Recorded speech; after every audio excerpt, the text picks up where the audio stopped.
നിങ്ങൾ എവിടാ എവിടാ എവിടാ എവിടാ? ഞാൻ ആശുപത്രിയിരിക്കുന്നു. ആശുപത്രിയിലാ? ആ. അവിടെ എന്തോന്ന്? അവള് പ്രസവിച്ചു. ആര് പ്രസവിച്ച്? ദിവ്യ പ്രസവിച്ചു. ഏത് ദിവ്യ? എന്റെ ഭാര്യ ദിവ്യ പ്രസവിച്ചു. ഭാര്യ? അതിന്റെ ഇടയിൽ നിങ്ങൾ വേറെ കെട്ടി അവളെ പ്രസവം കഴിഞ്ഞ മോനെ. പണിയും കഴിഞ്ഞ് രാത്രി മുറിയിലോട്ട് കേറി വരും. ഷർട്ട് ഊരി ഹാങ്കറിലിടും. ഇട്ടട്ടോ കട്ടിലേ വന്നിരിക്കും. ഇരുന്നട്ടോ എന്നെയും വിളിച്ചടുത്തിരുത്തും. ഇരുത്തിയട്ടോ എന്റെ കൈ കേറി പിടിക്കും. അന്ന് ഏതാ പണി പൈസ മൊത്തം എന്റെ കൈവള. ഹലോ, ഇത് കസ്റ്റമർ കെയർ അല്ലേ? Yes madam. ഞാൻ എന്ത് സഹായമാണ് നിങ്ങൾക്ക് ചെയ്യേണ്ടത്? 3 മണിക്കൂറായിട്ട് എന്റെ നെറ്റ് വർക്ക് ചെയ്യുന്നില്ല. ഞാൻ എന്താ ചെയ്യണ്ടേ?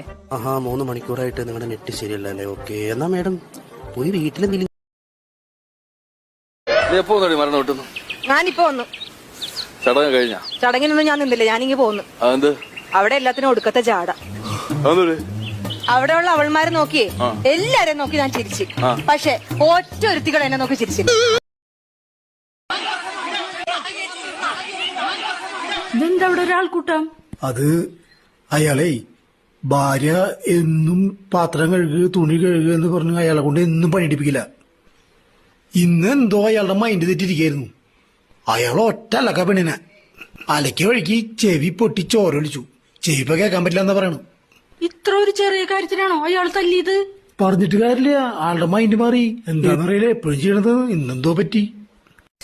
പെണ്ണിന്റെ കാര്യം ആലോചിച്ചിട്ട് എനിക്ക് സങ്കടാവാ. പറഞ്ഞിട്ടെന്താ കാര്യം? അതേ, ഞാൻ പാത്രം കഴുകാട്ടിട്ട് വന്നത്. അത് കഴുകട്ട് പോയിട്ട് ഞാൻ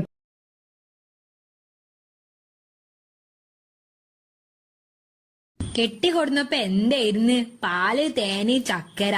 ഇപ്പൊ നിങ്ങൾക്ക് ഇങ്ങോട്ട് ഒരു സ്നേഹമില്ല. അന്ന കെട്ടുമ്പോ വിലല്ലപ്പ പാലിനും തേനും ചക്കരക്കൊന്നും. അത് കൂടാതെ തന്നെ 3 പെറും ചെയ്തു. ഞാൻ അന്നം കൊഞ്ചിച്ച് ഇവിടെ കെട്ടിപ്പൊടിച്ചിരുന്നെങ്കിൽ എന്റെ വാപ്പ ഞമ്മക്ക് തിന്നാൻ കൊടുന്നേരും. ഞാനൊരു കാര്യം ചോദിച്ചാ നീ സത്യം പറയണം.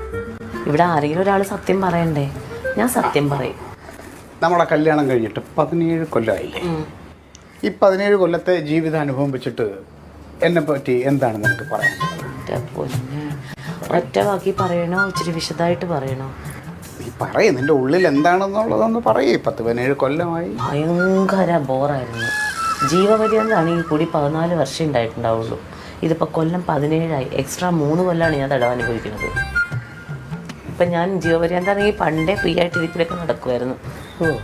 അത് ശരി. അതെ, അപ്പം അതാണ് നിന്റെ കാഴ്ചപ്പാട്. അതെ. നമ്മളീ പറഞ്ഞില്ലേ, നമ്മൾ പണം ഉണ്ടാക്കുന്ന ഒരു മെഷീൻ, അതിങ്ങനെ കുടുംബത്തിന് ചിലവാക്കുക, എന്നിട്ട് അവരുടെയൊക്കെ നല്ല ഇടിയാൻ തരും.